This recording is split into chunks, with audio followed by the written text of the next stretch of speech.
Glória a Deus. Em algum momento das nossas vidas, eu creio que são momentos em que a gente passa por grandes problemas. Esse tempo de pandemia, ele tem afetado muito a mente das pessoas. E nessa manhã eu quero compartilhar com vocês uma palavra que como que nós agimos quando as nossas forças acabam. Só uma coisa importante, você que está em casa, no final do culto nós vamos ter a Santa Ceia, você pode preparar os elementos aí, participar conosco. Se você tem algum pedido de oração também, nos envie que eu estarei orando por você. Mas é tão interessante que na nossa vida, na nossa caminhada, existem alguns momentos que são pesados, alguns momentos que são mais difíceis de se enfrentar. A gente está vivendo esse tempo da pandemia, como eu falei, muitas famílias, muitas pessoas não estão bem com a mente, não estão bem com o coração, e isso daí faz com que a gente se perca em muitos momentos, em muitas situações da nossa vida. Eu não quero falar, porque normalmente quem tem problema, todo mundo tem, e problema nunca vem sozinho, normalmente o problema gosta de vir de bololô, não é assim, gente? Você já viu falar assim, se você tivesse um problema por semana, era mais fácil de viver, não era? Não, semana que vem vou ter só um problema, que bom. Aí você resolve, você dedica a ele. Mas quando a gente está passando por uma situação de crise, normalmente são muitas situações que vêm junto. E a gente talvez perde a força, não sabe para onde ir, não sabe como caminhar, não sabe como fazer. Todos nós temos fraquezas, que sejam físicas, que sejam emocionais, que sejam espirituais. Todos nós vivemos problemas que muitas vezes esses problemas são maiores que as nossas forças. Quem já passou por isso em algum momento da sua vida? Você começar a ter algum problema que você fala assim, isso aqui é muito maior do que eu dou conta.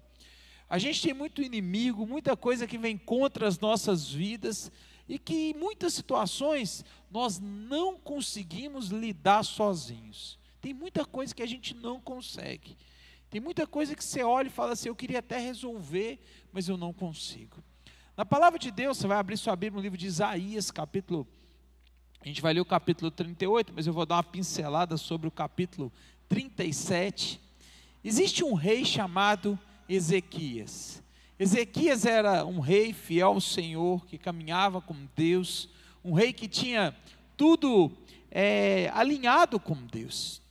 Em um momento da sua vida, como sempre, a gente enfrenta adversidades, mas ele teve um momento na vida dele em que ele enfrentou algo que era muito maior do que ele. A primeira situação que ele enfrentou está no capítulo 37, a gente não vai ler o texto, mas aqui fala que o exército assírio, que era a maior nação de guerra daquela época, sitiou, cercou Israel. O rei estava lá, recebeu uma carta, falando assim, olha, nós vamos invadir, nós vamos tomar tudo, e ele não tinha como agir. O exército de Israel era muito pequeno, perto do exército dos assírios. Então como que ele lidava com isso? Como que ele enfrentava isso? Naturalmente, ele não tinha uma solução natural para que isso aconteça. Aí a gente fala, está ruim? Tá, tem como piorar? Tem. Capítulo 38. Naqueles dias, versículo 1, Ezequias ficou doente, à beira da morte. O profeta Isaías, filho de Amós, foi visitá-lo e disse, assim diz o Senhor, põe a sua casa em ordem, porque você vai morrer, você não vai se recuperar. Imagina um rei vivendo uma das maiores crises contra o seu povo, contra a sua nação, cercado pelo inimigo. Aí quando você fala assim, tem como piorar? Tem. O texto fala que ele ficou doente, e o profeta vem e fala assim, e essa doença sua é de morte. A gente tem várias situações que vivemos na nossa vida, em que nós somos colocados numa posição que nós não temos saída. E quando nós não temos mais forças, o que fazer? O texto continua que fala que Ezequias virou o rosto para a parede e orou ao Senhor. Ele não tinha outra saída, ele não tinha outra opção, ele não tinha mais nada o que fazer. Lembra-te, Senhor, de como tenho te servido com fidelidade, com devoção sincera, e tenho feito o que tu aprovas. E Ezequias chorou amargamente. Então a palavra do Senhor veio a Isaías, vai dizer Ezequias, assim diz o Senhor, o Deus do teu antepassado Davi, ouvi a sua oração e eu vi as suas lágrimas. Acrescentarei 15 anos à sua vida, e eu livrarei você e essas cidades das mãos do rei da Síria. Eu defenderei essa cidade. Existia da parte de Deus um aviso que ele não ia continuar vivo, mas uma oração sincera, com lágrimas, um choro diante de Deus, e uma sinceridade daquilo que ele era, foi o que mudou toda a história de Ezequias. E o que isso tem a ver comigo e com você? A nossa vida, ela não pode ser baseada por aquilo de bom que nós temos. A nossa vida em Deus, ela é baseada pelas nossas limitações e fraquezas. Como assim? O apóstolo Paulo, no livro de 2 Coríntios, capítulo 13, o verso 4 diz assim: pois na verdade eu fui crucificado em fraqueza, mas vivo pelo poder de Deus. Da mesma forma somos fracos nele, mas pelo poder de Deus viveremos com ele para servir a vocês. 2 Coríntios 12, 9 diz assim: a minha graça é suficiente para você, pois o meu poder se aperfeiçoa na fraqueza. Portanto, eu me gloriarei ainda mais alegremente nas minhas fraquezas, para que o poder de Cristo repouse sobre mim. Você sabia que Deus usa as pessoas fracas? Você sabia que Deus, Ele trabalha na nossa fraqueza? Todo mundo tem fraquezas. Na verdade, nós precisamos de ser realistas conosco mesmo. Existe uma correlação entre os nossos defeitos, entre as nossas imperfeições, que sejam físicas, emocionais, intelectuais, espirituais. Existe uma relação entre isso e aquilo que Deus pode fazer na nossa vida.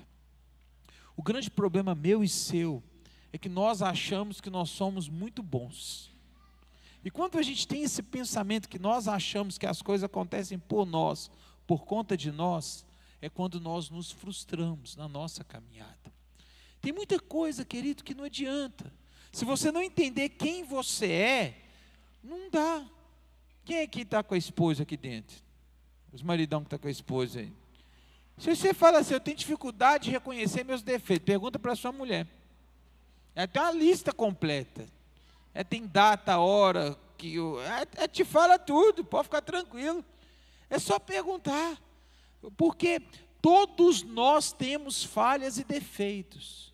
O grande problema nosso não é ter as falhas, é vivermos achando que essas falhas ninguém sabe, ou tentando esconder essas falhas da nossa caminhada. Quem aqui já teve em algum momento da vida vontade de largar tudo e desistir de tudo? Todos nós, não é verdade? Chega um momento que a gente fala assim, eu não quero mais nada da minha vida, eu quero largar, eu quero parar, eu quero jogar tudo para cima. E essas situações vêm sobre a nossa vida, e o pior é quando nós não admitimos, ou não aceitamos essa realidade. Porque muitas vezes quando a gente nega, quando a gente defende, quando a gente constrói muro, quando a gente tenta proteger a nossa fragilidade, nós estamos perdendo a oportunidade de Deus agir em nossas vidas. Muitas pessoas hoje não conseguem vencer, porque não são realistas. As suas fraquezas, eu vou te falar isso com muito amor, elas não são um acidente, mas Deus permitiu na sua vida para mostrar o poder dele através delas. Por que Ezequias passou por isso? Para mais uma vez, Deus mostrar o poder dele, que ele pode trazer livramento contra um inimigo forte, que ele pode curar diante de uma situação de morte, que ele pode agir diante das nossas fraquezas. Ezequias é homem, humano como eu e você. Então são essas situações que nós precisamos de entender na nossa vida. O projeto de Deus, a perspectiva de Deus sobre as nossas fraquezas é totalmente diferente. Quando nós estamos diante de amigos ou diante de pessoas, ou não sei, quando você vai namorar, por exemplo, você quer conhecer alguém, como é que você chega para a pessoa? Você fala dos seus defeitos ou das suas qualidades? Normalmente você se autoelogia, não é verdade? Imagina você chegar para uma pessoa e falar assim, eu quero conhecer uma moça, né? Vou chegar para a moça e falar assim, ó, moça, eu sou impaciente, sou bravo, eu sou uma pessoa estabanada, eu sou uma pessoa que eu não consigo levar nada para frente. O que vai acontecer? A moça vai falar assim, tá doido? Sai fora. Normalmente, quanto que a gente conhece os defeitos? Depois que enganou a gente, casa, não é assim? Aí depois que casa, você fala assim, mas lá quando a gente estava namorando, você não era assim não.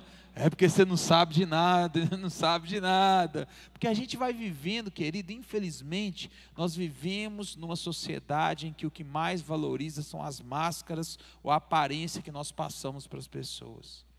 Só que isso nos impede de viver algo maior em Deus, porque nós colocamos essas máscaras para estar diante de Deus. Olha, se Deus usasse só as pessoas perfeitas, nada aconteceria, porque não existe ninguém perfeito.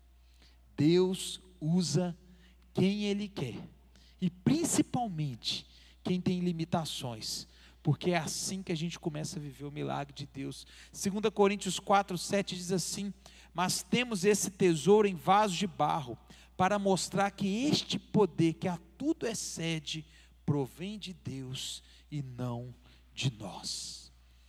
Você é homem. Se existe alguma coisa na sua vida, ela vem de Deus. Se algo bom, ela vem de Deus. Não tem outra opção. Se você olhar para a sua vida, querido, se você olhar para as suas características de vida, e aí nós temos um problema, porque tem muita coisa que nós construímos na nossa vida, que não é a realidade, mas nós acreditamos. Você já viveu em algum momento da sua vida, que a sua mente te levou a viver um tempo frustrante, e não era nada daquilo? Alguém já passou por isso? É terrível isso, porque a nossa mente é muito perigosa. Eu lembro uma vez que eu estava de férias em Curitiba, e a gente estava lá aproveitando, vivendo um momento gostoso. Tinha muito tempo que eu tirava férias, estava com a Flávia, e a gente foi no cinema. Quando a gente estava no cinema, o ar-condicionado ligado, eu comecei a sentir muito calor. Um calor daqueles assim, complicado, comecei a suar, transpirar, e eu falei assim, gente do céu, acho que eu estou meio esquisito. Aí eu peguei meu celular, já vai para o Dr. Google, né? Alguém já fez isso? Falei assim, estou suando demais, o que está acontecendo? Primeira coisa que apareceu lá, infarto. Eu falei assim, tá doido? E aí eu continuei lendo o negócio. Você começa a ter muita suadeira, seu braço começa a formigar, meu braço na hora, gente, o negócio foi automático. Começa a formigar o braço, meu braço começou a formigar. Continuei lendo, dá uma dor na nuca, na hora a dor veio, gente. Falei, gente, se eu continuar lendo isso aqui, eu vou morrer. E eu fiquei naquele negócio lá, passando mal, e aí eu comecei a ter uma dor no peito. Eu falei, agora, se não faltava mais nada, chegou a dor no peito. E eu falei assim, vou morrer. A gente saiu do cinema, a Flávia ainda, eu falei assim, não, tem que ir para o hospital. Eu não queria falar com a Flávia, estava passando mal, que trem. A Flávia, eu vou no banheiro. Eu falei, misericórdia, vai no banheiro. Vai que não dá tempo. Aí eu achei uma segurança lá do shopping, falei assim, moça, onde tem um táxi aqui, e qual que é o hospital mais rápido, que eu estou morrendo. Aí a Flávia chegou, a Flávia não entendeu nada, eu falei, eu tenho que ir para o hospital que eu estou passando mal. Aí a mulher, pertinho assim da gente, né, a mulher assim, bem discreta, né, falou assim, olha, leva ele logo para o hospital, semana passada teve um que morreu desse jeito aqui no shopping. Aí que eu vi que o negócio estava feio para o meu lado mesmo. E aí aquele negócio ali me pavorando, eu ficando sem ar, dor no peito, tudo que você imaginar eu estava sentindo. Cheguei no hospital, falei, moço, eu estou morrendo, a mulher colocou a mão em mim, eu estava gelado, estava esquisito, e aí quando foi medir minha pressão, ela estava 3/12, estava quase colando, eu ia bater as botas mesmo, e aí começaram a dar remédio, começaram a ligar aparelho em mim, começaram a fazer os trem, nada melhorava, e eu fui tomando remédio, aquele trem, aí saí do hospital. Eu fiquei 2 meses fazendo exame para tentar descobrir o que era. Tomando todo tipo de medicamento e minha pressão não melhorava de jeito nenhum. Dando cansaço, dor no peito, não conseguia subir escada. Ficou um tempo terrível. Aí fez todo tipo de exame no coração não tinha nada. Aí o médico falou assim, olha, eu vou pesquisar em outro lugar. Aí eu fiz uma endoscopia. O médico descobriu que eu estava com esofagite aguda, que dá uma dor no peito. Sabe o que aconteceu, gente? Fui curado da pressão na hora. Nunca mais tomei remédio de pressão. A pressão voltou para o normal. O que era isso? A mente. Você tem que tomar muito cuidado. Porque talvez você está vivendo algo na sua vida que Deus nunca planejou e nunca desejou isso para você, mas você começa a colocar isso na sua mente, que fala assim, não, eu nunca vou ser abençoado, não, minha vida nunca vai dar certo, as coisas nunca vão acontecer na minha vida, Ezequias, com toda a notícia ruim que era verdadeira, ele chorou, clamou ao Senhor, e creu que Deus podia mudar a história da vida dele. Eu não conheço a sua vida, mas eu sei que se você colocar tudo na mão de Deus, de uma forma verdadeira, genuína, Deus pode mudar a história da tua vida. Não existe diagnóstico, não existe situação, não existe coisa na tua vida que Deus não possa transformar e Deus não possa mudar. Aí você fala, mas o problema é que eu sou assim. Mas até você sendo assim, a pior pessoa do mundo, Deus quer te usar, Deus quer te abençoar, Deus quer usar a tua fraqueza para algo poderoso acontecer. A fraqueza, ela nos previne pelo menos do orgulho e da arrogância. Ela mostra realmente quem nós somos. Em muitos momentos na palavra de Deus, Deus pegou ali o povo e foi mostrando para o povo, olha, sou eu. Tem um momento em que o exército do Senhor vai lutar, Deus recrutou um exército de 32 mil homens para combater os midianitas. Aí Deus começou a provar aquele exército. Olha, quem beber água dessa forma, tira. No final chegou 300 homens. Isso, humanamente falando, era uma receita para um desastre. Porque você reduz um exército de 32 mil homens para 300. Todavia foi nesse quadro de fraqueza que Deus operou o milagre. Deus deu a vitória. Deus transformou. As nossas fraquezas, elas precisam de nos aproximar de Deus e não de nos afastar de Deus. As nossas fraquezas precisam de mostrar quem nós somos, mas também precisa de trazer para a gente quem Deus é e o que Ele pode fazer na minha, na sua história e na sua vida. Por isso você vai falar, pastor, eu sou a pior pessoa do mundo. Toma cuidado, porque Deus vai te usar. Pastor, eu estou vivendo um tempo difícil. Calma, vai passar. Mas coloca a sua vida em Deus, porque Ele é a resposta, Ele é a direção, Ele é a cura, Ele é a libertação, Ele é a transformação. Ele pode fazer algo poderoso na tua vida. Salmo de número 116. A palavra do Senhor diz assim: eu amo o Senhor, porque Ele me ouviu quando lhe fiz a minha súplica. Verso 2: Ele inclinou os seus ouvidos para mim, eu invocarei toda a minha vida. As cordas da morte me envolveram, as angústias do Sheol vieram sobre mim, aflição e tristeza me dominaram. Então, clamei pelo nome do Senhor, livra-me, Senhor. O Senhor é misericordioso e justo, o nosso Deus é compassivo. O Senhor protege os simples. Quando eu já estava sem forças, Ele me salvou. Retorne ao seu descanso, minha alma, porque o Senhor tem sido bom para você. Deixa eu te falar uma coisa. Eu não sei como você está vivendo. Talvez você está vivendo um tempo muito difícil na sua vida. Talvez você está vivendo um tempo até de fraqueza. A resposta que eu tenho para você: coloque tudo isso em Deus, que você vai experimentar um milagre na tua vida. Ele é a resposta, Ele é o refúgio, Ele pode fazer na tua vida o que homem nenhum pode fazer. E se você fala assim: pastor, eu sou falho, eu não consigo, eu tenho limitação, eu tenho erro, isso é um prato cheio para Deus agir na tua história, na tua vida. A palavra de Deus fala que Deus resiste ao soberbo. A única coisa que nos impede de receber a graça de Deus é quando nós achamos que tem alguma coisa boa demais na gente, nós achamos que acontece alguma coisa por causa da gente, quando nós achamos que nós somos autossuficientes e nós não precisamos de ninguém nem de Deus. Mas quando você entende o que é ser humilde no Senhor, Deus dá graça aos humildes. Deus te abençoa quando você reconhece quem você é.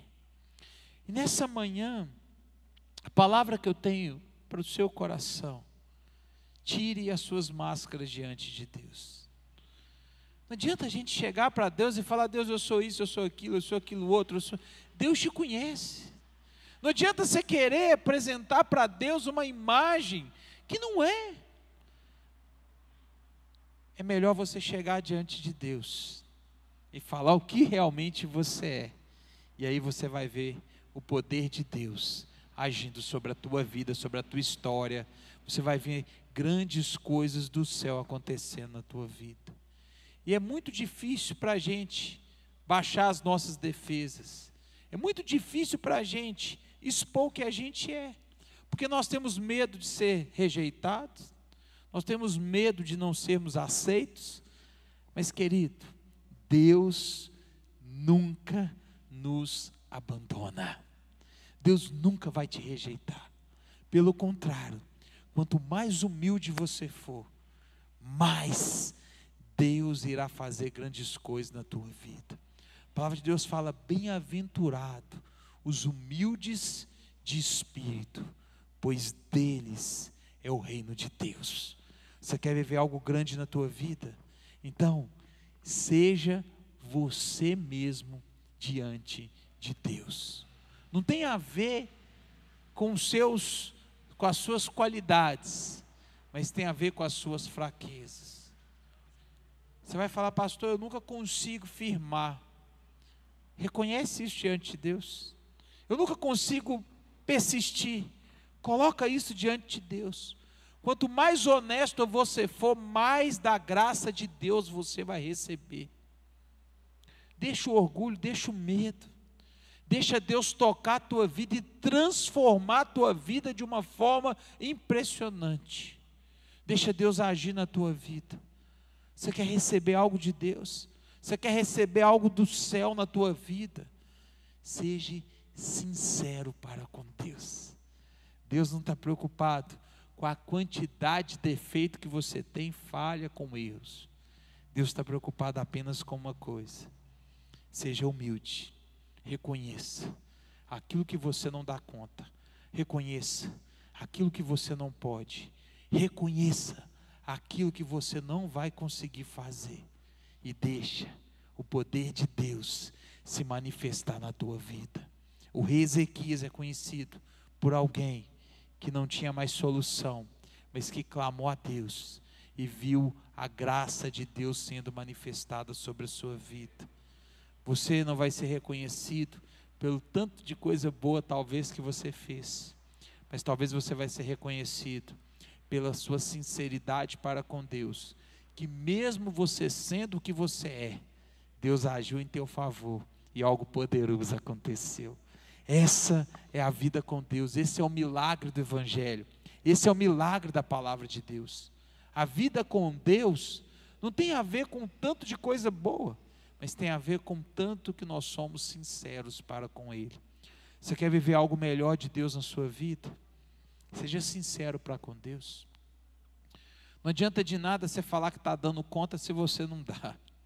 Não adianta de nada você falar que você está bem se você não está.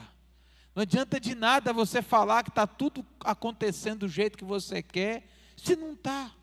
É melhor você chegar para com Deus e falar assim: Deus, eu estou vivendo o pior momento da minha vida. Deus, eu não tenho mais forças. Deus, eu quero desistir. Deus, eu quero parar. É nesse momento que o céu se abre e a chuva de Deus é derramada sobre a tua vida. É nesse momento que você experimenta coisas que homem nenhum experimenta de uma forma natural. Você recebe de Deus, talvez aquilo que você nunca esperava, nunca merecia, nunca achava que poderia acontecer. Mas sabe por que que acontece? O seu coração é uma terra boa, para a semente do céu crescer, florescer e o milagre acontecer. Amém? Glória a Deus. Feche os teus olhos. Quero fazer aqui uma primeira oração por você que está aqui e precisa de viver a sua vida em Deus. Você que está aqui precisa de colocar o seu coração em Deus. Você que está aqui precisa de vivenciar em Deus um milagre. Eu não te conheço, mas o caminho para que tudo isso aconteça é quando nós somos sinceros para com Deus. E ser sincero é reconhecer aquilo que precisa de realmente ser reconhecido. Talvez você entrou aqui nessa manhã, ou você está na tua casa aí, e você nunca colocou a Deus como primeiro na sua vida. Você nunca colocou a Deus como aquele que é o início de tudo na sua vida. É onde tudo começa na nossa vida, é quando nós reconhecemos quem nós somos e que nós precisamos de Deus.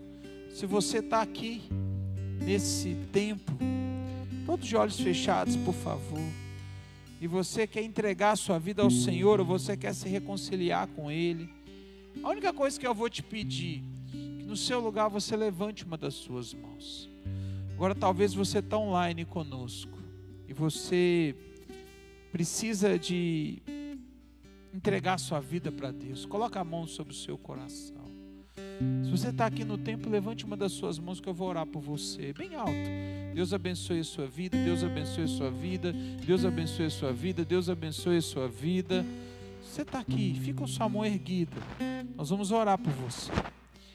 Fala assim: eu preciso entregar minha vida para Deus, eu preciso colocar minha vida em Deus, eu preciso colocar o meu coração em Deus. Nós vamos orar por vocês que estão com as mãos levantadas. Pai, nessa manhã eu quero abençoar essas vidas.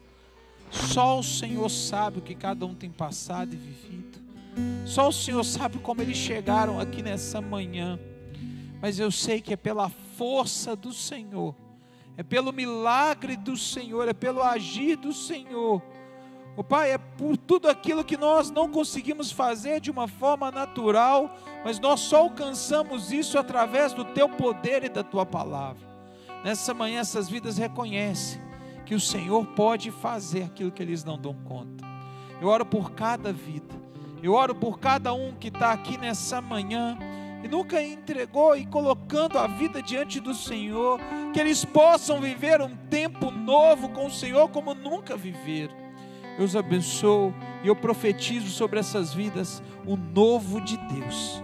Que o Senhor faça morada, que o Senhor escreva uma nova história nessas vidas, em nome de Jesus. Amém e graças a Deus.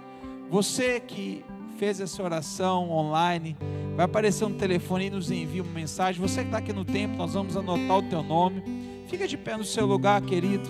Nós vamos participar da mesa do Senhor. Você que está aí na tua casa, pegue os elementos. Nós estamos aqui na igreja, os diáconos vão estar trazendo os elementos para que a gente possa orar. E nós vamos orar agora nessa manhã, colocando a nossa vida diante de Deus. A ceia, querido, fala de uma aliança. A ceia fala, querido, de uma entrega. A ceia fala de um momento em que nós reconhecemos que nós precisamos do Senhor.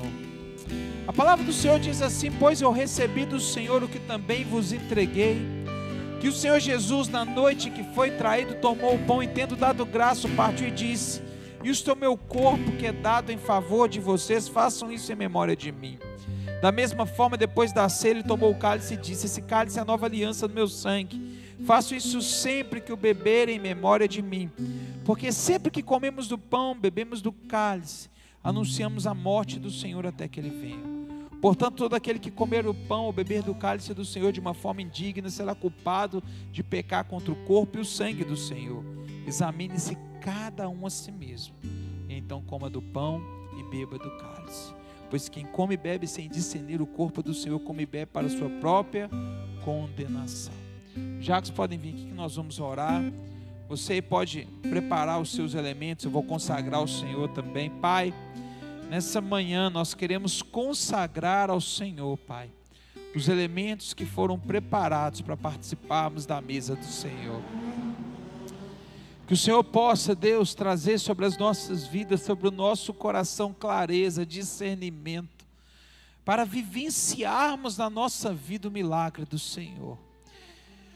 Como a Tua palavra diz, que haja um autoexame nos nossos corações, mas que possamos realmente entender que a ceia é uma aliança, que a ceia é um tempo de reconhecermos que nós não somos nada, mas podemos viver o impossível no Senhor. Que o Senhor multiplique realmente sobre os nossos corações essa palavra. Os diáconos estarão distribuindo os elementos da ceia nesse momento. Nós vamos estar louvando ao Senhor. Você pode se preparar na sua casa também para participar conosco. Porque Ele vive, posso crer no amanhã, porque Ele vive, temor não há, mas eu bem sei, eu sei que a minha vida está nas mãos do meu Jesus, que vive está. Deus enviou, Deus enviou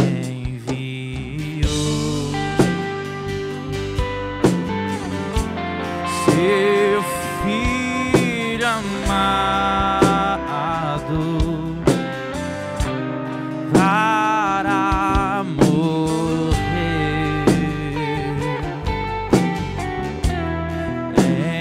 em meu lugar. Na cruz sofreu por meus pecados,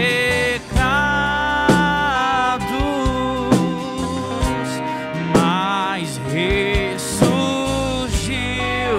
e vivo foi com Pai está. Porque Ele vive, posso crer no amanhã, porque Ele vive. Diga isso. Temor não há, mas eu bem sei, mas eu bem sei, eu sei que a minha vida está nas mãos do meu Jesus, que vive está. Pai, nessa manhã nós queremos orar ao Senhor mais uma vez. Queremos colocar diante do Senhor as nossas vidas, Pai. Vidas tão limitadas, tão frágeis. Vidas com tantos defeitos, tão inconstantes. Vidas sem esperança, Pai. Tristes, angustiadas em tantos momentos. Mas nessa manhã nós queremos colocar tudo isso diante do Senhor e reconhecer que o Senhor pode fortalecer, que o Senhor pode mudar, transformar, que o Senhor pode trazer esperança, alegria e milagre. Que nessa manhã possamos entender, Pai, que por pior que nós estejamos vivendo, o Senhor tem o melhor para as nossas vidas. que por mais difícil que seja, Pai, as circunstâncias, nós temos o livramento, a cura, o agir do Senhor, e que possamos reconhecer que Jesus na cruz do Calvário conquistou tudo isso para as nossas vidas. Que a bênção do Senhor esteja sobre os nossos corações, e nessa manhã nós vamos participar da mesa do Senhor, crendo que o sangue de Jesus nos garante a vitória. Coma do pão e beba do cálice, querido.